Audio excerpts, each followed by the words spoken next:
દેવાંશી સંઘવી અને આજે હું આવેલી છું મારા ફેવરેટ શોપિંગ ડેસ્ટિનેશન ઉપર. તો ચાલો મારી સાથે શોપિંગ કરવા માટે ચિંતામણી ફેમિલી સ્ટોર પર, જ્યાં તમને મળી રહેશે watch, bag, belt, shoes, perfume અને નાઇટવેર અને ઘણી બધી યુઝફુલ આઇટમ્સ.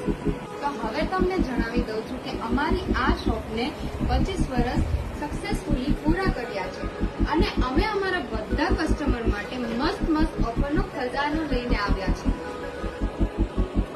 5000ની ખરીદી પર તમને મળશે 500નું વાઉચર અને વાઉચરમાં તમે ગમે પ્રોડક્ટ્સ પરચેસ કરી શકો છો ચિંતામણીમાં, એન્ડ વિથઆઉટ ટાઈમ લિમિટ છે ગાઈસ. 10,000ની શોપિંગ પર તમને મળશે મોસ્ટ ડ્યુરેબલ ડબલ બેગ, જેની કિંમત છે 2,999, એ પણ એકદમ ફ્રી. 15,000ની શોપિંગ પર તમને મળશે 10,999ની સ્વિસ મિલિટરી કંપનીની ટ્રોલી બેગ, એકદમ ફ્રી.